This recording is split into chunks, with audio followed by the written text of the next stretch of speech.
अस्सलामुअलैकुम वरहमतुल्लाहि वबरकातुह।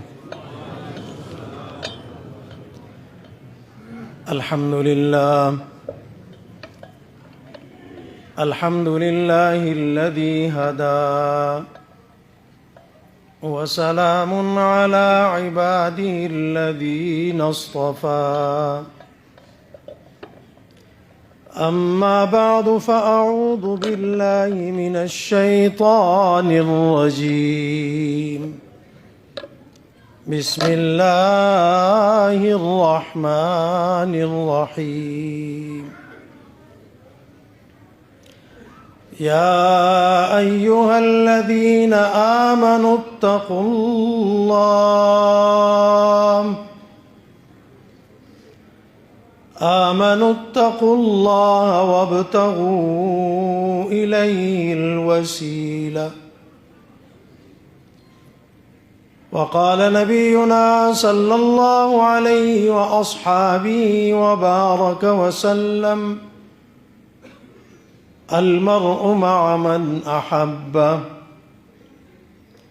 सदक़ल्लाहु मौलानल अज़ीम व सदक़ रसूलुन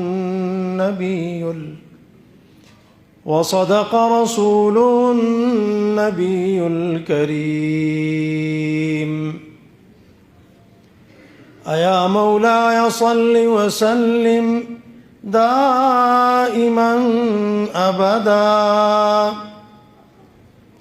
अला हबीबिक ताहा सय्यिदुर रुसुली। सुम्मा अस्सलातु अलल मुख्तारि सय्यिदिना मा ज़अज़अल बर्क़ु फ़ी शामिन व फ़ी यमनी। शौक़ मोहब्बत औमीनी सर दरूद शरीफ अल्लाहुम्मा सल्लि अला सय्यिदिना व मौलाना मुहम्मद व अला आलि सय्यिदिना व मौलाना मुहम्मद व बारिक व सल्लिम व सल्लि अलैहि।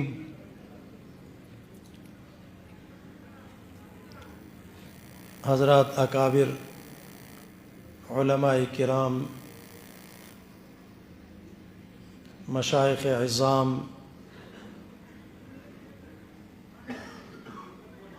अल्लाह को दिन मानते मिनावर जनाब मुहम्मदुर रसूलुल्लाह सल्लल्लाहु अलैहि वसल्लम आशिकानो और बिलखुसूस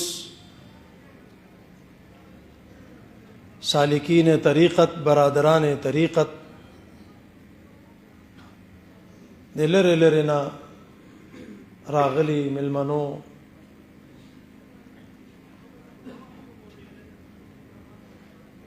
नन्ना तकरीबन शल काल मख की अंदाज़ा में दा से शल काल के दलो वालगी वड़ू की उमा हज़रत रहमतुल्लाह अलैहि सरा खपले वालिद माजिद मुर्शिद व मुरब्बी मुशफ़िक़ नव्वरल्लाहु मरक़दहू प मअय्यत के दलता हाज़िरी शौवा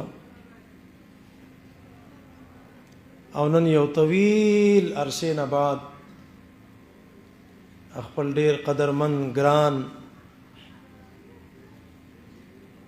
हज़रत शेख रहमतुल्लाह अलैह नखा मसनद नशीन मखदूमुल मुकर्रम हज़रत मौलाना साहिबजादा बिलाल अहमद शेख दामत बरकातुहुम प दावत मानते हाजिरी उशला हकीकत दादे च न खतीबियम और इल्म श्ता खो बेअमल है, लेकिन अकाबिरो और मशरानो अगर निस्बतुन दासी च अगी निस्बतुन मख के इंसान बेबस है। د دې خانقاه مبارک د اجتماع په انتظار کې زمونږ حضرت مرشد پاک والد گرامی نور الله مرقده به همیشه په دې انتظار به چې د اجتماع څه تاریخونه طے شي. هغه وایي وی د هیرې قدر زه او ته پې نه پوهېږو، د هیرې قدر هغه زرګر سره یي چې هغه هیره پیژني. په دې لاره پرته به هیره پرته یي، د کروڑاو اربعاو روپو شی دی خو موږ پې نه پوهېږو، نه پیژنو. لیکن هغه هیره چې زرګر وګوري نو لرې نه یې وپیژني او هغه اوچته کې اوسي، هغې له پالش ورکي. هغه 2 ورځې مخکې چې څوک تیر شوی دی لیدلې ده، د هغې قیمت ورته نه دی معلوم، خو چې هغه پالش کړی دی زرګر په دکان کې وویني وي دا پړقونکي شی څه شی دی.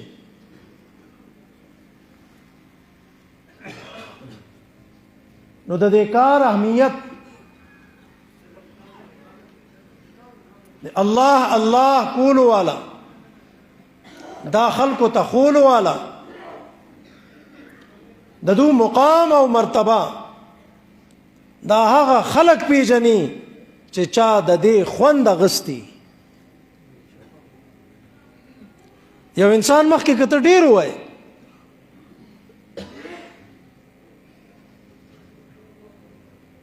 یو سړی دی هغه له تاسو بیکرای ته بوځئ او ورته ووایئ چې دا نوې قسم مټین او قیمتي قسم مټین تیار شوې ده، ډېره خوږه ده او ډېره شانداره ده،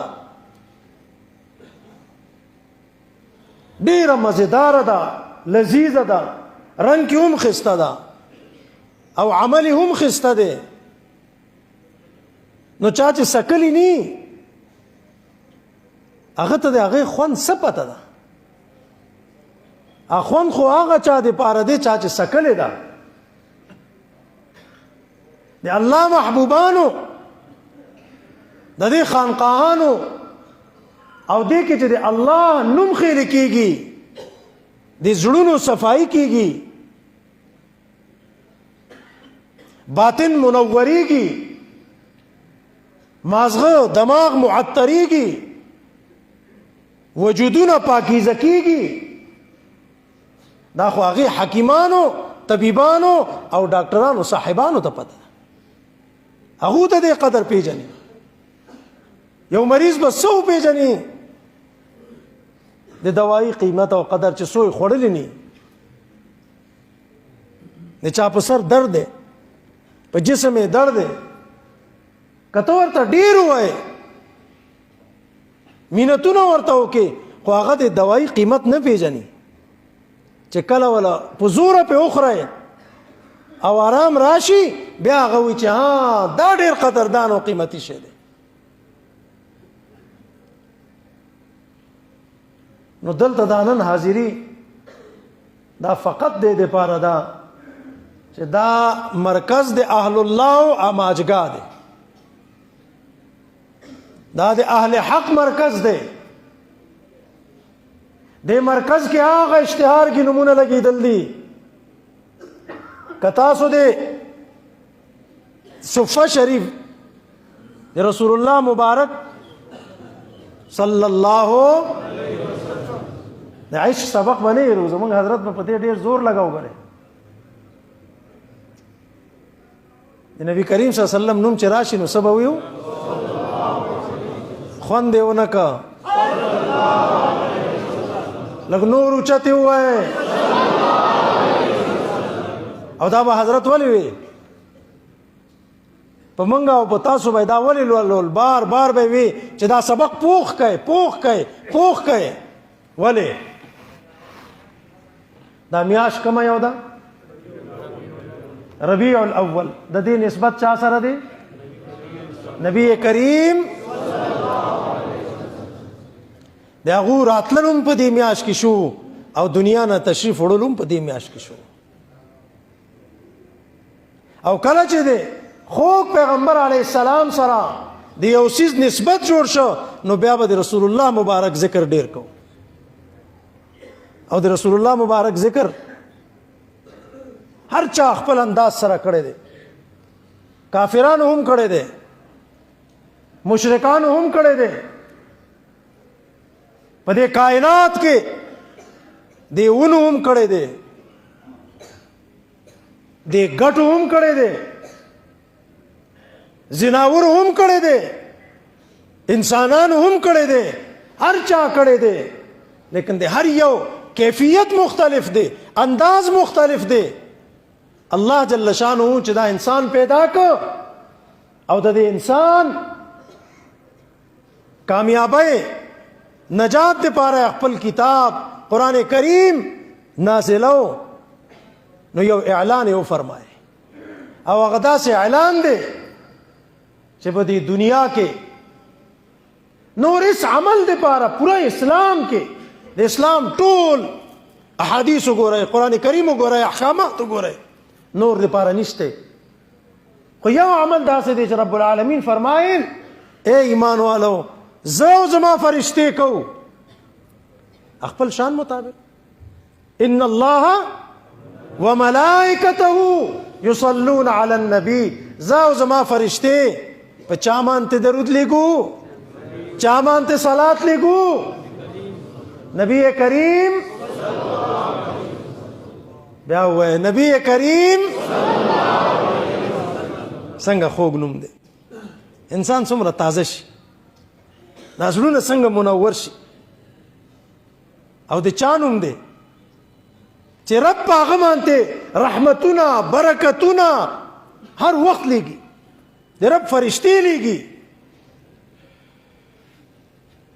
وای زه او زما فرشتې دا کار کوو نو موږ له خدا قمره کافي و چې رب العالمین یې کوي پلار زوی ته وایي مرشد صاحب خپل مرید ته وایي امام صاحب خپل مقتدی ته وایي چې هلکه ګورې زه دا کار بچیا مرید صاحب مقتدی صاحب زه دا کار کوم دا قمره ډیره ده که عقلمند دپاره خو دا قمره کافي ده چې زما مرشد دا کار کوي فرمانبردار اولاد دپاره دقه ډیره ده چې زما پلار او مور دا کار کوي کامل مقتدی دپاره دا ډیره ده خوشبخت مقتدی او شاگرد دپاره دا ډیره ده چې زما استاد او امام دا کار کوي لیکن الله پاک دې ځای پورې بس نه کړه وی فرمایل چې صرف زما فرشتې دا کار کو خو اے ایمان والو دا کار میں دمرا خوخ دے صلو علیہ وسلمو تسلیما تاسو هما درود الولای دی الله حکم دے کنا لګول ولای صلی الله بیاول ولای صلی الله په دی یو صلی الله علیه وسلم سو وخت تیر وته حضرت سګنټه په تیر وته منټ په تیر وته یو سیکنډ تیر وزي غړای ته وګورئ بیا وای صلی الله یو سیکنډ په یو سیکنډ کې تاسو او ما درود وی وای سلام وی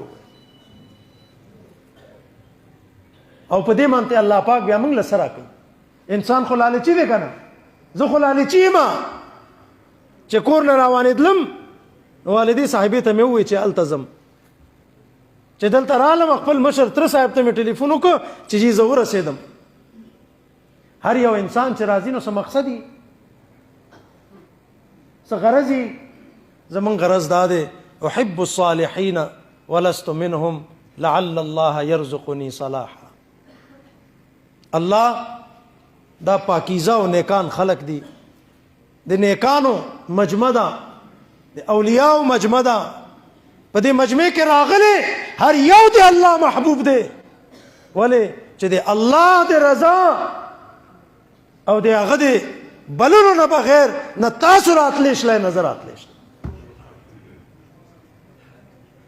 دا د الله د محبوبانو اماجګاه ده خانقاه ده دې کې ما د وخت هغه عظیم هستیانی لیکلی دي چې هغه یو ملک نه یو جهان منور کړی دی. نو زمونږ راتلو مقصد سو احب الصالحین ولست منهم لعل الله يرزقني صلاحا. د پاکانو سره د علماو د سپینګیرو سره د ځوانانو صالحینو سره مې مینه ده. ولې په دو کې نیمه د دو شان کې اعمال مې نشته، اخلاص مې نشته، کورم لیکن دو سره مې مینه ده. ولې مینه ده؟ لعل الله يرزقني صلاحا. د دې مینې په برکت شاید که رب العالمین زما هم مغفرت وکړي. دا شاعر تخیل دی لیکن رسول الله مبارک سوی المرء مع من احبه. ته چې دنیا کې چا سره مینه ساتې په ورځ د قیامت بستا حشر هغو سره کېږي. نو موږ خو لالچیان یو که نه. اوس په دې یو صلی الله علیه وسلم باندې به ما ته څه میلاویږي؟ په دې یو سکنډ کې خو ما ووایې خو ما ته به څه میلاویږي؟ زمونږ مرشد پاک رحمت الله علیه به فرمایل په دې یو صلی الله علیه وسلم باندې 50 فائدې نقد دی الله طرف نه ملاویږي. 50 فائدې. حضرت انس رضی الله عنه فرمایي کله چې تاسو یو ځل درود شریف ولولئ پر رسول الله مبارک باندې د هغې 10 فائدې تا ته ملاویږي. الله جل شانه ستا 10 ګناهونه معاف کوي په دې یو ځل باندې. ګورئ ستا 10 درجې په دغه یو ځل باندې بلندوي او ستا په نامه اعمال کې 10 نیکیانې لیکل کېږي. او یو روایت کې راځي نبی کریم صلی الله علیه وسلم فرمایي چې څوک یو درود په ما ولولي، حضرت علی رضی الله عنه راوی دی، الله جل شانه په یو درود شریف په برکت هغه له څومره ثواب ورکوي؟ یو قیرات ثواب ورکوي. یو قیرات څو د محدثین لیکي چې د احد غر برابر دی. 20 کیلومتره غر د احد، 20 کیلومتره،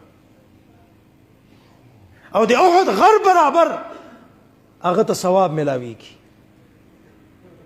یو روایت کې دی چې یو ځل ته درود شریف ولولې په دې یو ځل درود شریف باندې او یعنی کیانه الله پاک تاسو ته نامه اعمال کوي. دا هغه د 50 نه علاوه دي. د درود شریف په فضایلو خو زمونږ اکابرو عجیبه عجیبه ملفوظات، تقاریر، مواعظ او کتابونه لیکل دي. 2 کتابونه ډیر مقبول عند الله دي. یو حکیم الامت حضرت تھانوی نور الله مرقده نشر الطیب فی ذکر النبی الحبیب. نومی څنګه خوږ دی فی ذکر النبی الحبیب. خوشبوئی پھیلاو. نو مونږ ویو ظالمانو شریعت په دایره کې ضابطه کې څومره ذکر څومره درود شریف چې زمونږ حلقو کې زمونږ خانقاهونو کې او زمونږ د اکابرو په خدمت کې لسته کېږي، ویل کېږي، اغستې کېږي. د هغې مثال خو راړی که نه په دې دنیا کې د هغې مثال خو راړی. یو د فضایل درود شریف مقابله کې یو کتاب خو راته وښیه، د نشر الطیب مقابله کې راته کتاب وښیه چې په دنیا کې دومره هغې نه خلک مستفید شوي. اته وایي چې موږ ذکر نه کوو، بعضې وایي دو ذکر نه کوي، او چې کوو نو مونږ کې بعضې دي مریضان د زړه هغه وایي دا ولې وایي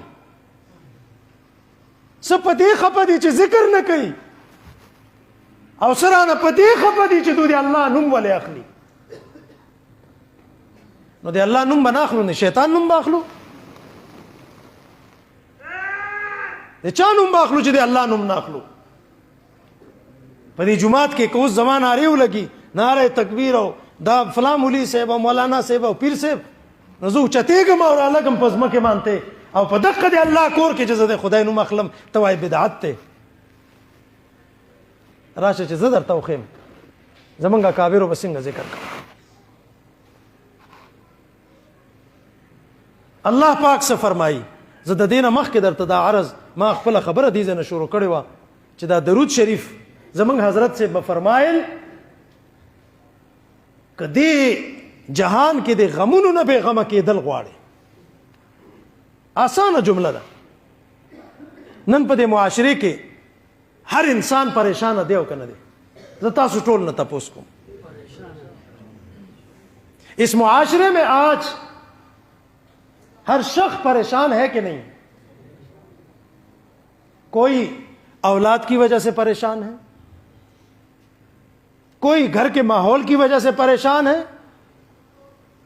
کوئی کاروبار کی وجہ سے پریشان ہے, کوئی ماحول کی وجہ سے پریشان ہے, کوئی بیماری کی وجہ سے پریشان ہے, کوئی معاشرت کی وجہ سے اور کوئی معیشت کی وجہ سے پریشان ہے کہ نہیں؟ سب ہیں. ہمارے حضرت فرماتے تھے میں تمہیں ایسا نسخہ بتاتا ہوں اگر تمام غموں سے بے غم ہونا چاہتے ہو, پریشانیوں سے نجات چاہتے ہو, تکلیفوں سے دوری چاہتے ہو تو پھر ذرا شوق سے, ذوق سے, جوش سے بلند آواز سے کہہ دو نا صلی اللہ. کیسا میٹھا نام ہے, اللہ اکبر. دل میں کیسی ٹھنڈک پڑ جاتی ہے, زبان کیسے مبارک ہو جاتی ہے, منور ہو جاتی ہے. اور اس پر انعام کیا ملتا ہے. حدیث شریف کے راضی رسول اللہ مبارک فرمائی تاسو چې کله په ما باندې درود وایي نو انسان دو حالو کې دی کنه, یا با مدینه ته ځي او درود به وایي او زمونږ حضرت به وایي که مدینه ته تلل غواړي نو د زړه په مینا وایا صلی علی محمد. نو یا به هلته حاضري وي او یا به دلته خانقاه شریف کې ناست وي. اوس چې کوم هلته حاضر دي هغه خوش نصیبه دي, سعادت مند دي, او که تا او زه حاضري غواړو قسم می ده په خدای چې د دې مدینه حاضري او د بیت الله حاضري دا ګوره د پیسو کمال نه دی, د دې ګوره پیسې سره هیڅ تعلق نشته. منګه د فقیر پلار او د فقیر نیکه نسی او بچیو الله کال کې درې درې څلور څلور ځله بلی. زمونږ والد صاحب په خپله فرمایل چې زه خو د داسې پلار زویم چې د هغه په کور کې به فاقې وي, لیکن الله به کال کې څلور څلور پنځه پنځه ځله بلل. مونږ چې د چا مرکز کې ناست یو, مشر حضرت رحمت الله علیه هغه د دې علاقې څه نمبردارو, جاگیردارو, وډیرو, څه وزیر پاتې شو, ایم این اے ایم پی اے پاتې شو, څه شی و د الله محبوبو. او دنیا کې مزې د هغه چا دي چا چې الله وپېژنده او د الله خوږ پیغمبر یې وپېژنده, او الله به کوم ځای نه پېژندې کېږي دې خانقاهونو نه. رسول الله مبارک به څنګه پېژنو دې خانقاهونو نه.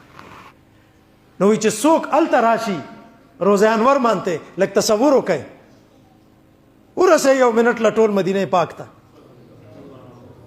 تصور وکئ. روضه انور ده, جاله مبارک دی, او دا ګناهګار بنده سر یې ځوړند کړی دی, سترګو نه یې اوښې روانې دي, خپل د جانان مخې ته حاضر دی. منګه خو خپل مشران لیدلی دي چې حاضري څنګه کوي. وی هلته چې څوک راشي محبوب وی په ما سلام وی, زه یې په خپله اورم, په خپله. من صلى علی عند قبری سمعته فاجابه, زه یې په خپله اورم او بیا جواب هم ورکوم. آقا پاک فرماتے ہیں جو روزہ انور پر حاضر ہو اور مجھ پر سلام پڑھے ادب کے ساتھ تعظیم کے ساتھ، وہاں آکڑ خانی نہیں چلتی، بے رخی بے توجہی نہیں چلتی، آہستہ قدم، نیچی نگاہ، پست صدا ہو. حاضری کے آداب ہیں، آہستہ قدم، نیچی نگاہ، پست صدا ہو. خوابید یہاں روح رسول عربی صلی اللہ الته سلام پیش کی فرمایي زه په خپل اورم څومره سعادت مند چې څوک سلام پیش کوي او محبوبي اوري او جواب هم ور کوي. اوس موږ ته خلک وایي دا بلا څنګه یي، دا بلا څنګه یي. نو نن ساينس خدا ثابت کړ کنه. دا موبایل راواخله، نمبر و د امریکای کې د چا په یو سکند کې ملاويږي کنه ملاويږي. او چې ویډیو کالو کې مخامخ ګوره خبرې ور سره کوي، هر څه ور سره کوي، او بیا تاریخ او رات د داسې واقعاتو نه ډک پراته دي. د دې زمانه د دې صدۍ یو ځوانو هندوستان نه روان شو، مدینه منورې ته ورسید، ادب سره حاضری وکړه، سلام پیش کړ، وی الصلاة والسلام علیک یا سیدی یا رسول الله. سلام پیش کړ، الته سلام پیش کولو دغه چل دی کنه، دغه طریقه ده کنه. سلام پیش کړ، الله دې بیا موږ بار بار بوزي، ټول دې بوزي الله. الته دغه څه سلام پیش کو، محبوبا ګناهګار یو، ستا امتیان یو، حاضر یو، سلام قبول کا. په دې سلام پیش کولو طریقه دقه خیمو او په دقه پیش کو. دې ځوان سلام پیش کو، روزه انور نو ورنه جواب راغی وعلیک السلام یا ولدی، بچیه زما دې پتا مانته سلامي. دا ځوان تاسو هم پیژنئ، زه هم پیژنم، شیخ الاسلام والمسلمین حضرت مولانا سید حسین احمد مدنی رحمت الله علیه. تاسو بے شمار واقعات دي په دې زمانه کې، په دې کلونو کې موجود دي. او دې وخت کې زاو تاسو خو دې رسول الله مبارک د عشق مرکز کې ناستیو، د الله د عشق مرکز کې ناستیو. دې وخت کې خو مونږه روزه انور کې نه یو، هلته خو زمونږ حاضري نشته. فی الحال بند الله دې کلاوه کی، قربان شم خپل د خوږ پیغمبر علیه السلام نه. دا امتی چرته نه دی هېر کړی. ګورې دا موږ ظالمان یو چې خپل خوږ پیغمبر، خپل معاشرت، خپل معیشت، خپل کور، خپل کاروبار د ژوند په هر حصې نه موږ خپل خوږ پیغمبر وښکلی دی. او د دې نقصانات موږ وینو. که دوه کاره موږ او تاسو وکړه، د رب خالق او مالک راج ومنه او د خوږ پیغمبر رواج ومنه، موږ کامیاب. د الله به راج منو، راج په دې کائنات دی هغه دی، او د رسول الله مبارک به رواج منو. رواج څه ته وایي؟ سنتونه، طریقې، اتباع. که دا موږ کې راله او دا رڼا پیدا کیږي کوم ځای نه، دا د دین دې مراکزو نه پیدا کیږي. نو مسجد نبی شریف دلته نه چې څوک سلام لیږي، درود شریف وایي، نبی کریم صلی الله علیه وسلم فرمایي الله پاک سیاحین فرشته مقرر کړي دي، دلته تا درود د خولې نه وکړه، ووایه چې حاضري خو ولګي که نه زر زر، یو ځل بیا ووایه، بس دلته مونږ ووایې او هلته فرشتې اوس به بارګاه اقدس کې حاضر شي. آقا هغه فلان سړي چې د فلان زوی دی، فلانې چې د فلان کی زوی دی، ستا خدمت کې دا هدیه را لېږلې ده. رسول الله مبارک وایي زه په جواب کې تاسو دپاره دعا بی کوم او استغفار بی کوم. که زه حضرت ته ووایم چې موږ له دعا وکړئ، نو زه ځان سعادتمند ګڼم که نه ګڼم؟ که ورته وایم حضرت موږ له د الله په بارګاه کې استغفار وکړئ نو موږ ځان سعادتمند ګڼو که نه ګڼو؟ پلار اولاد له وکړي، مرشد مریدانو له وکړي، استاد شاګردانو له وکړي، موږ ځان سعادتمند ګڼو که نه ګڼو؟ او چا لکه رسول الله مبارک کوي هغه به سعادتمند نه؟ نو دا خو آسان کار دی. روزانه به انشاءالله نن نه بعد په کورونو کې موږ په خپل نفس وجود سره زر پیرې به کم از کم درود پاک وایه که نه؟ او وخت به پې څو لګي؟ ستاسو به پې 15 منټه 24 غنټو کې نه لګي. ما خو درته عملا وښې ګړی ته وګورئ ووایه صلی الله په دې 1 سیکنډ لګي، په 1 منټ کې به 80 پیرې ځله ووایه او 10 منټو کې ضرب ورکوای. اوس نیمه ګنټه که ټوله ورځ کې ووایه نو څومره مزې به وي. نو ما عرض دا کولو دا اشتهارونو کې دا نمونه وګورئ دې کې د دین د هر شعبې ګل موجود دی که نه دی؟ دا خانقاه چې ده که نه دا د رسول الله مبارک صلی الله د مسجد نبی شریف د ګلدستې یو ګلدسته ده او دا هغه ګل دی د هغې ګلدستې چې موږ د خانقاه ته ځکه راځو چې حدیث جبرائیل کې کم سوال جبرائیل علیہ السلام کړو مل احسان یا رسول الله صلی الله علیه وسلم محبوبہ دا احسان څه شی دی؟ رسول الله مبارک ورته وویل الاحسان ان تعبد الله كأنك تراه. یو کیفیت دی ګوره بس هغه پیدا کول دی. هغه که یو ورځ کې دی پیدا که 10 ورځو کې دی پیدا که خو یاد ساته چې د شیخ کامل د نظر نه بغیر دا کیفیت نه پیدا کیږي.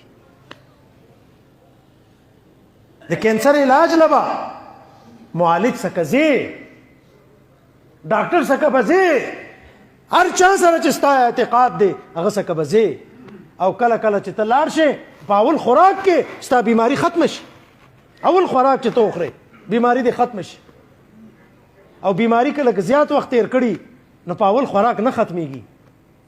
هغه به دله ټیکې هم ولګوي دوی به دله د یو څو ورځو راکي یو څو ورځو نه بعد پال پرهیز به وکړي ختم به شي او کله مرض دومره زیات شوي چې هغې له به بیا اپریشن کوي. الله والا کله کله راتلو والا چې هغه سیده راشي بس په اول نظر د هغه کار وشي ځکه لوښي خالی بالکل خالی.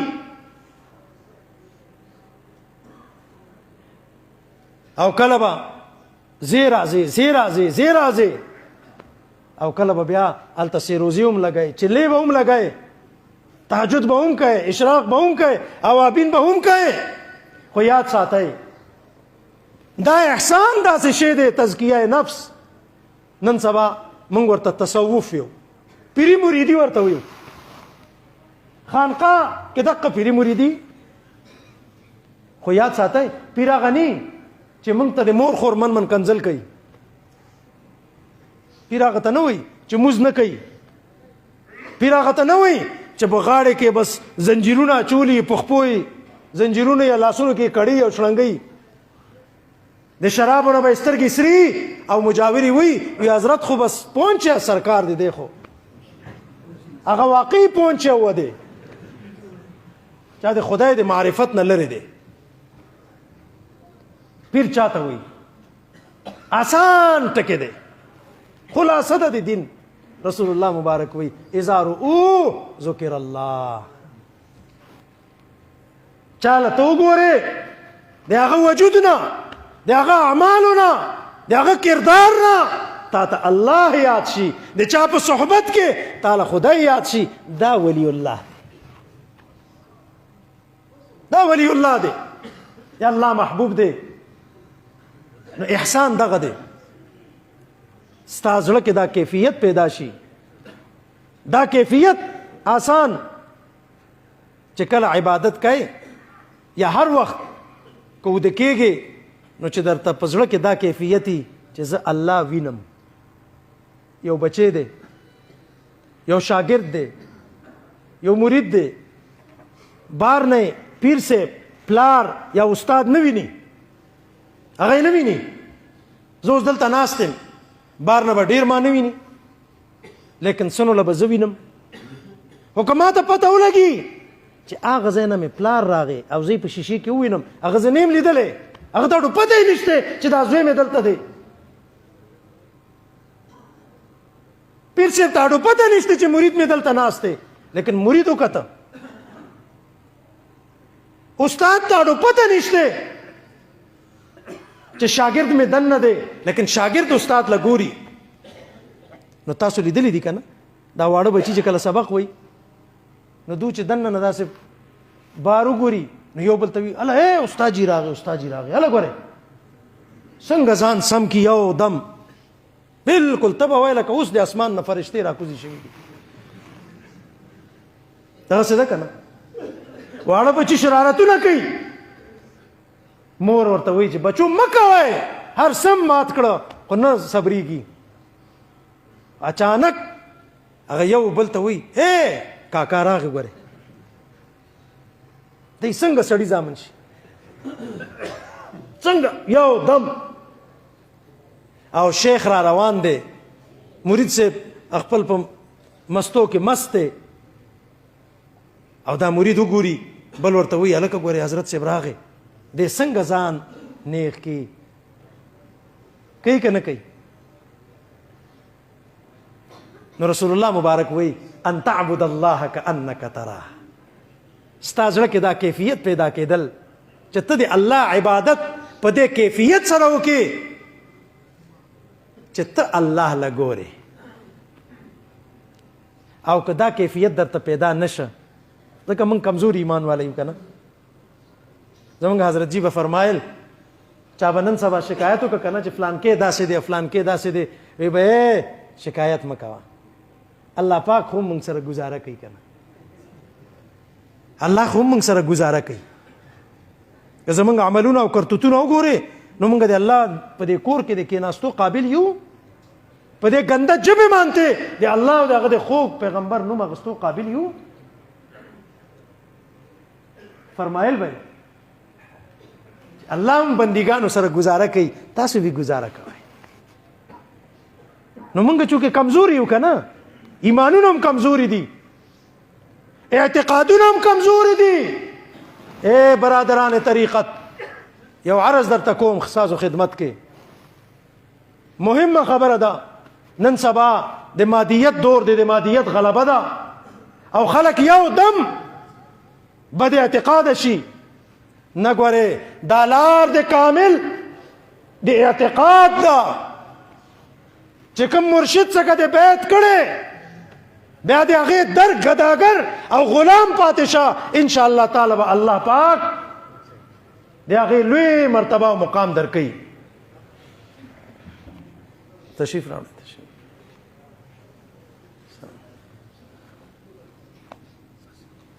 دا لار د اعتقاد ده. دې ته مه ګورئ د فلانکي پیر سے مریدان ډېر زیات دي زمونږ کم دي مونږ سالکین کم یو. نه نه نه دا شی چرته زړه کې پیدا نه کوي. مینه او محبت به هر یو سره ساتئ. هر یو الله محبوب چې دی دا زمونږ حضرت شیخ اعزاز الحق صاحب دامت برکاتهم تشریف راوړه. زمونږ یو خو د طریقت د لارې مشران دي او بیا ورسره زمونږ یو بل نسبت دی د دې والد ماجد زمونږ ډېر مشفق او مربي استاد ګرامی دی الله ډېر محبوب الله اکبر.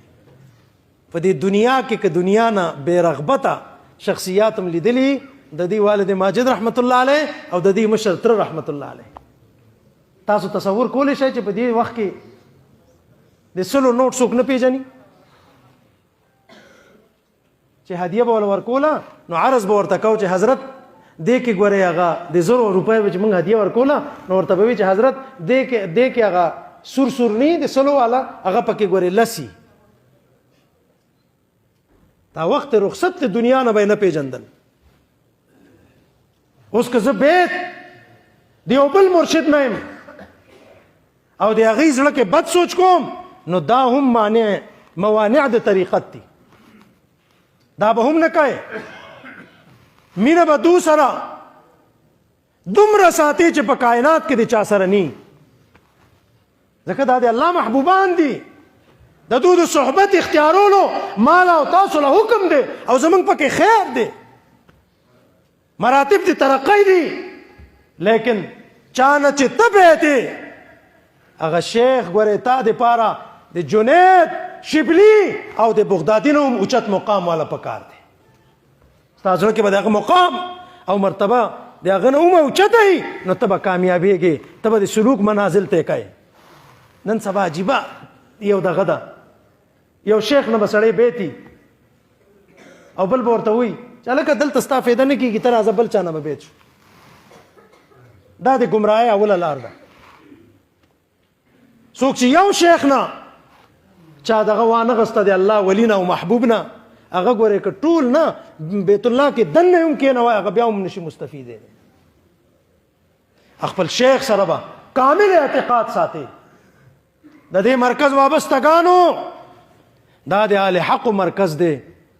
کوم مشایخو کوم اولیاءو پسې تاسو سفر کوئ، تاسو به اسلام آباد ته راتلئ، تاسو شاه منصور ته ځئ، تاسو جنگ ته ځئ، نور علاقو ته دور دراز کربوغي شریف ته ځئ، لیکن د حضرت رحمت الله علیه سره وابستګانو تاسو ته دا ټولې لارې او ګودرې او کوڅې دا د مرکز خولی دي. خپل مرکز به قدرې ونه کوي. چا چې خپل د مشرانو خاص کر سلوک طریقت والو، سالکینو، برادران طریقت والو ناقدري وکړه، هغه که ډېر لوی د وخت وریانو څخه لاړ، هغه ته فیض نه میلاویږي. موږ په خپلو سترګو باندې دا مناظر کتل دي. ګورئ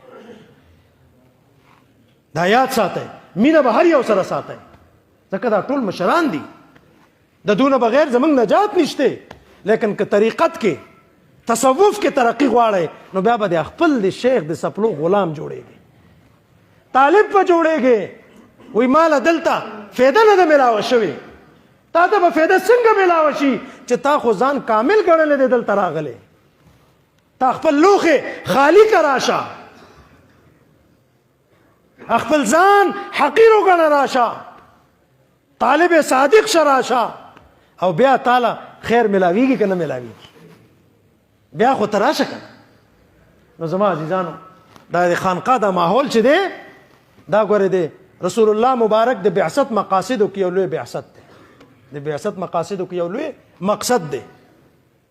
ربنا وبعث فيهم رسولا منهم يتلو عليهم آياته ويزكيهم ويعلمهم الكتاب والحكمة. که عالم شله، که مجاهد شله، که تبلیغی شله، که صوفی شله، که د دین هر شعبه کې کامل شله، حروف دی ولستل، سند دی واغسته، دستار دی وشه، خو که د زړه صفایي دی نه شوي دا هر څه بیکار دی. زړه صفایي اول شرط دی، ځکه ان تعبد الله کأنک تراه، دا کیفیت به پیدا کوي. او که دا کیفیت نی نو کم از کم دمره کیفیت پیدا کا چې هغه ما ګوري، بیا هم انسان یریږي. او دا د مراکزو نه ملاویږي. نو ما تاسو ته عرض کوو چې د رسول الله مبارک مسجد نبی شریف نه موږ ته د دین هره شعبه ملاوه شوې ده. زمونږ هر یو سره مینه ده. زه صوفي یم، زما دا اکابر صوفیان دي، دا د نقشبندي سلسلې زمونږ حضرت شاه اعزاز الحق صاحب ناست دی، حضرت مولانا بلال صاحب دلته تشریف فرما دي، چشتی، قادری، سروردی، نقشبندی دا ټول د علاج ذریعے دي. څوک ہومیوپیتک دی، څوک همدرد دی، څوک قرشي دی، څوک ارتوپیتک دی.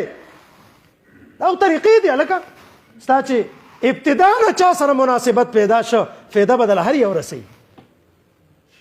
او دا کمزوري مریدان چې یې که نه، تاسو ته یو درخواست وکړم، ستاسو مثال داسې لکه هومیوپیتک دوی ده، که فایده یې نشته خو نقصان یې هم نشته،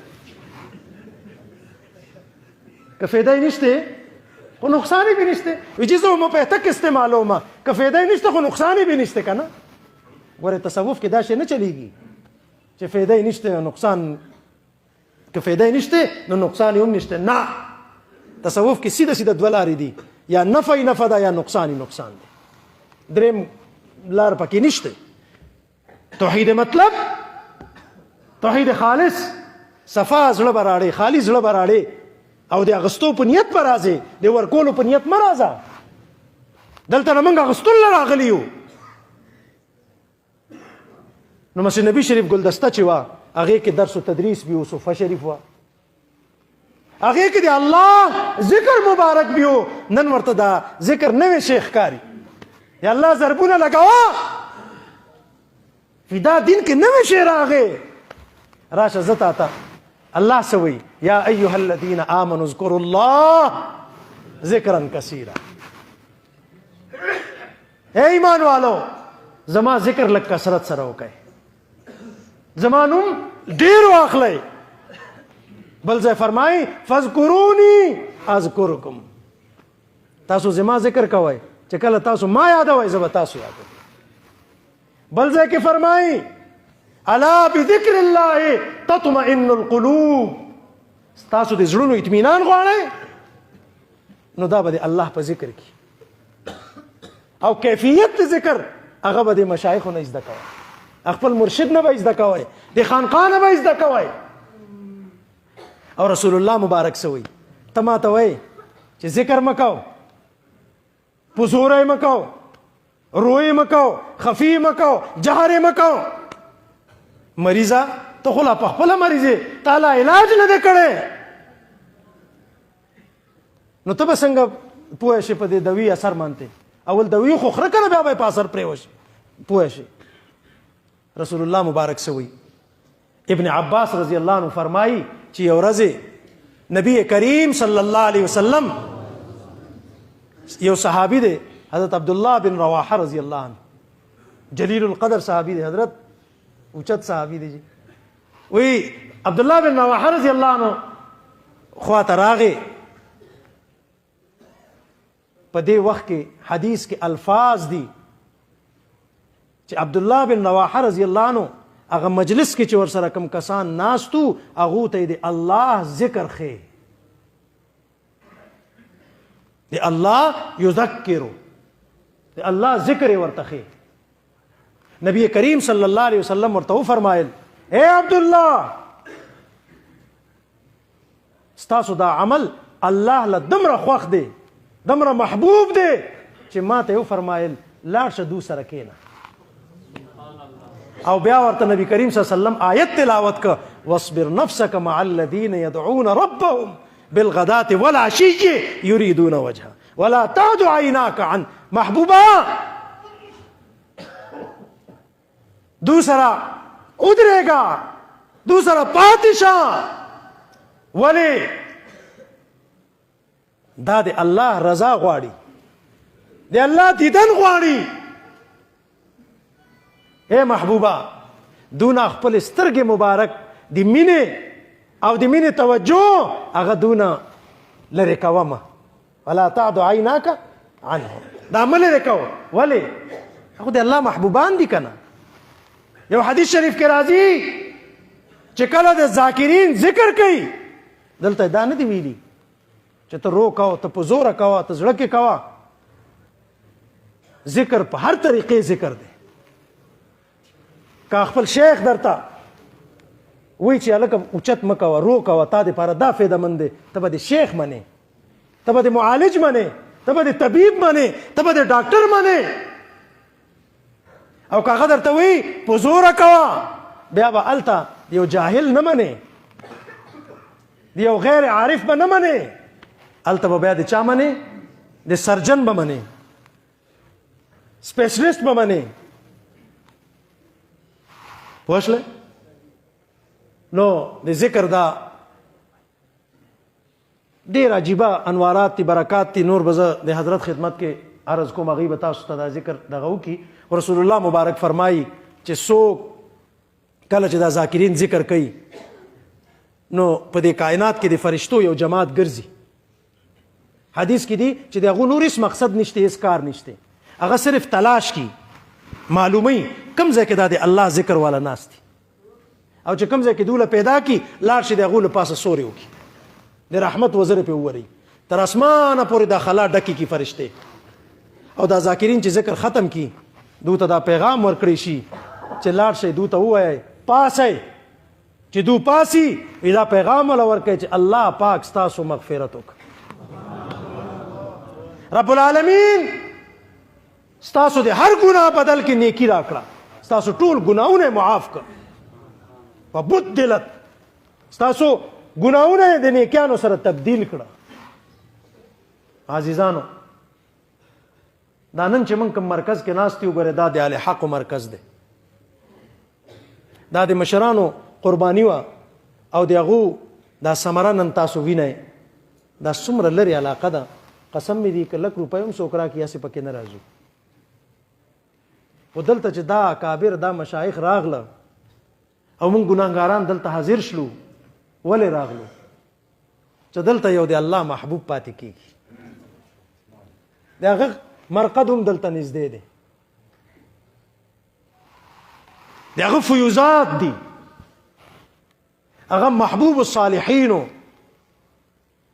او الله ولا اولاد نیک ورکړي صاحب نسبت ورکړي په دې دنیا کې هر هغه انسان کامیاب دی چې د هغه نسبت قایمي ګوره او د چا نسبت چې نی د هغه مثال داسې لکه دا هر چې مات شي یا تسبه ماته شي هغه دانې کر ور وغورځېږي او صاحب نسبت صحیح هر وخت به ته په دانې باندې دښکې نو د دې مرکز نه وسوړو ان شاء الله دې سره به خپل اعتقاد پوره ساته ان شاء الله او دلته نه چې کوم هدایات په هغې به پوره عمل کوئ ان شاء الله زه آخر کې صرف یو نصیحت چونکې موږ خو غلامان یو د دې اولیاو د دوی د سپلو خاورې یو په خپل د مشرانو نه هم دقه اورېدي دي زموږ حضرت جي رحمت الله علیه به یو نصیحت همیشه فرمایي سفر او حضر کې به موږ ته کو د دنیا نه رخصتېدو نه مخکې به هم موږ دا د خپل د ژوند ټوله خلاصه وه ټولو کې اول وی بچیا وی بچو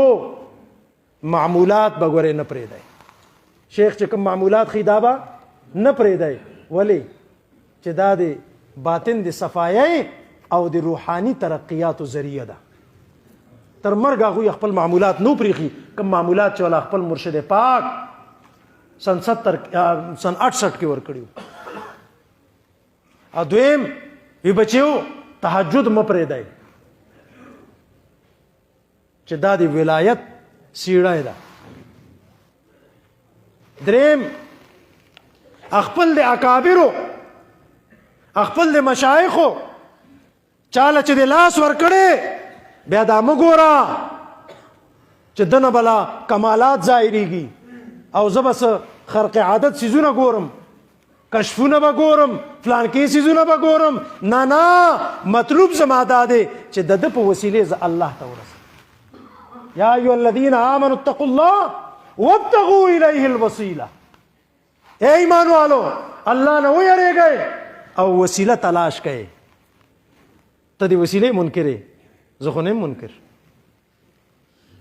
وسیله خو ماته قرآن وی او وسیله څه ده شیخ اعزاز صاحب ناست دي حضرت شیخ بلال صاحب ناست دا نور اکابر علما ناست دي زه به ویم یا الله زه خو هېڅ نه یم خو د دې پاکانو په خپو کې رالم بس د دوی په برکت مو قبول کړې که نه دا وسیله ده که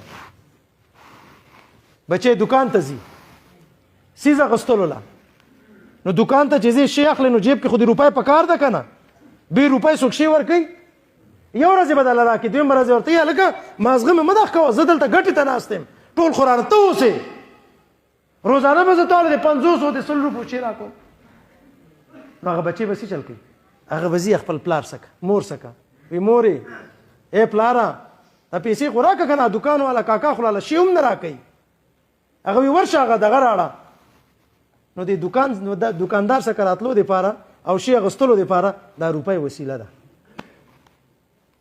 د چت نه چې زه بره خیجم نو پوړی لګوم نو دا پوړی راته وسیله ده نوکري غواړم نو بیا د سفارش نه کیږي نه کیږي که نه یا به خان صاحب ته وایي یا به ملک صاحب ته وایي یا به مشر ته وایي یا به فلانکي ته وایي نو دا مشر نه چې دا کاغذ لیکي نو دقه وسیله ده که نه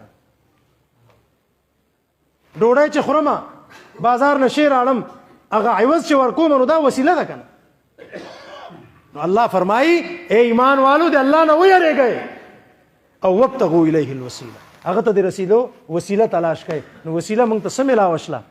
وسیله موږ ته دا میلاوه شله. دا مشایخ دا الله ته د رسیدو وسیله ده. نو د رسول الله مبارک چې څومره د دین کارونه وو، دا زمونږ چې څومره دین کارونه دي دا ټول د رسول الله مبارک نه ثابت. جهاد د مسجد نبوي نه دی، تبلیغ د مسجد نبوي نه دی، تدریس د مسجد نبوي نه دی، خانقاه هم د مسجد نبوي نه ده، الله هم د مسجد نبوي نه ده. نو ځکه حضرت رحمت الله علیه به فرمایل چې خپل د مشرانو ګوره انده مقلد شه. چاله چې د لاس ورکړې هغه درته نه ویلي چې راشه مانه بیت شه، ته په خپلې مرضۍ تللی وې. اول تسلي وکړه، چې تسلي دې وکړه نو بیا لاس ورکړه. او که بې تسلی دې هم لاس ورکړي خو خپل زړه لوښې خالي که لاړ شه که تا لوښې ډک کړی دی او وایي چې زه تلی وم او ما له هلته نه شیشې میلاو نه شه، نو څنګه به ته واخلې؟ ته خو اول نه ډک تلی، خالی که ځان لاړ شه بیا واخله. نو حضرت رحمت الله علیه فرمایل چې بچو خپل مشرانو انده او جامد مقلد به پاتې کېږئ. او الحمدلله موږ د خپل مشرانو جامد مقلدان یو. او آخري نصیحت دا یو فرمایل ډېر په دغې چې ما پلیت او ناپاک مانته، دا د هغوی الفاظ دي، زه صرف دغې دپاره نقل کوم کنی یریږم الله دې موږ نه نسبت سلب نه کړي چې ما پلیت او ناپاک مانته چې د کریم رب څومره احسانات دي، دا د خوږ پیغمبر مانته د درود شریف برکات صلی الله.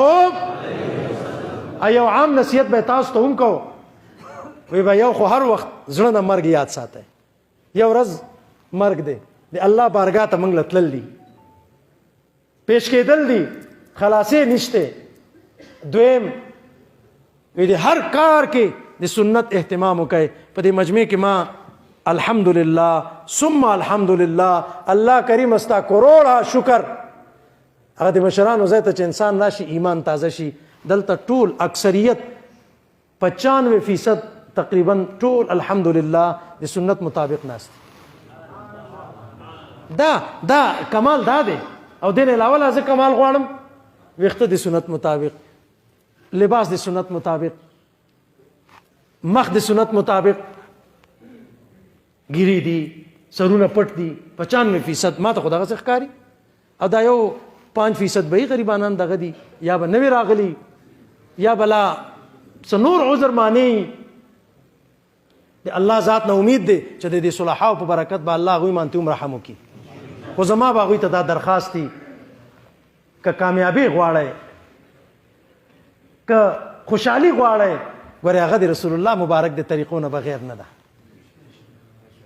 الله وی لقد کان لکم فی رسول الله اسوة حسنه. تاسو دپاره بهترین نمونه د رسول الله مبارک ده. دا د چا په مخونو چې نن دا ویښته نشته د نبی کریم صلی الله علیه وسلم مبارک سنت که زما په مخ ګیره نه وي تاسو به پرېښي وم دلته بره دومره اوچت ځای ته د دې مشرانو مخ کې بدې به ښکارېدلم که نه. نو تاسو ولې بدې ښکارئ؟ اراده وکړئ چې انشاءالله الله موږ اراده کوو توفیق ته موږ له راکړي. اراده کوو انشاءالله. زما ځوانان وروڼه اراده کوئ انشاءالله الله به کوي انشاءالله. الله کریم دی. نو دویم به وي هر کار کې د سنت اتباع وکړئ. او دریم به دا وي چې درود شریف ډېر وایئ. فارغ وخت کې چې څومره درته وخت ملاویږي درود شریف وایئ. الله پاک به په موږ خپل خاص رحمتونه، عنایتونه او برکتونه په موږ باندې نازلوي. دا د ذکر او اذکار، دا د تزکیې او دا د ټولو د دین د لارو دا مدرسه بي ده. الحمدلله دلته بچي د قوم لولي، دلته الله خیلو کېږي، زړونه صفا کوي، خیرن زړونه صفا کوي. او دا د مجاهدینو به مرکز دی. موږ د دهشتګردۍ خلاف یو لیکن د جهاد خلاف نه یو. جهاد خو د مؤمن زیور دی. الجهاد ماضن الى یوم القیامه. په دغه منبر به امام المجاهدین حضرت مولانا سید شیر علی شاه صاحب ناستو رحمت الله علیه. په دغه ځای به ناستو که نه به ناست؟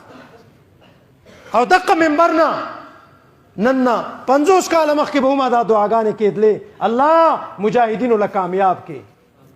او نن بي زویم اے رب العالمین امارت اسلامیه له استحکام ورکې، د طالبانو نور مدد او نصرت وکې، دنیا دغه مقابله والا چې منافقان چې کم ځای کې دي خدای ته په کینسر ولګي، کشمیر مجاهدین کامیاب کې، فلسطین کامیاب کې. ویو که نه ویو؟ موږ خو د جهاد عامیان یو، خو د اسلامي جهاد عامیان یو، د دهشتګردۍ خلاف یو. دهشتګردي حرام ده.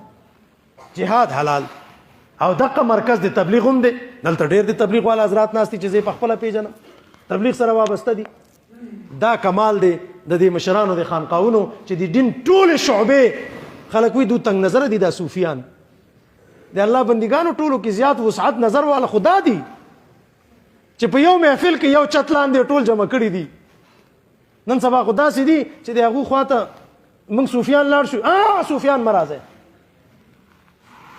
تبلیغ والا مه راځئ مجاهدین مه راځئ نو ښه ده ورځ د قیامت به هم انشاءالله تاسو نه راځئ زموږ خواته ځکه موږ خدا ووایه ولنا احب الصالحین ولست منهم لعل الله یرزقني صلاحا منګه نیکان نه یو ګناهګار یو خو یاره با ستا د نیکانو څخه راغلي یو په دې برکت د نیکانو په دې کور کې راغلي یو الله جل شانه دې زموږ د حاضري قبول کړي الله پاک دې مشر حضرت جی رحمت الله علیه زموږ د حضرت جی رحمت زموږ د ټولو اکابرو دې الله درجات بلند کړي او الله جل شانه دې زموږ د دې څومره مشایخ چې نن راغله سبا به راځي ان شاء الله حضرت شیخ اعزاز الحق صاحب دامت برکاتهم د دې والد ګرامی د دې مشر تره د دې مشر رور مبارک خاندان مبارک ټول الحمدلله دا باز خاندان انسان ته ډیر خوند ورکوي دنیا والا خوشحالیږي زما زوی جج شه ام ان اے شه ام پی اے شه څه شی شه د هدیرې ته لاړ شئ د قبرستان ته هلته لیکلي سابق جج ریټایر میجر ریټایر فلان ریټایر فلان سابق ام ان اے چېرته چا عالم سره صوفي سره او چا تبلیغي سره لیکل دي سابق حافظ صاحب سابق مولانا صاحب سابق پیر صاحب لیکلي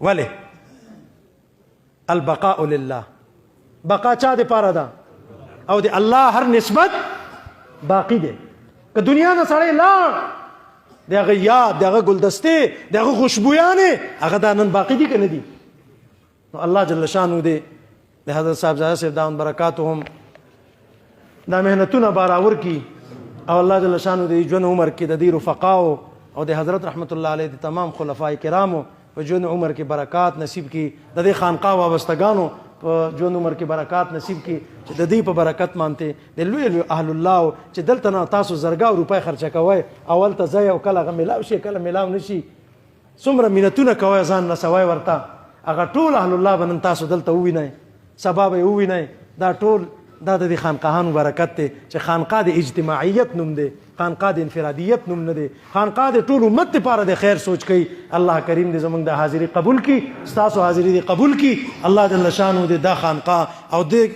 خانقاه کې راتلو والا هر مسلمان مبارک او منور کړي واخر دعوانا ان الحمد لله رب العالمین وخت چونکې زیات شو ذکر مجلس به ان شاء الله زما عیسی چې دا هغه به زه خپل وخت بي او خپل د ذکر محفل بي حضرت شیخ اعزاز الحق صاحب خدمت کې عرض کوم هغې به انشاءالله کوي واخر دعوانا ان الحمد لله رب العالمین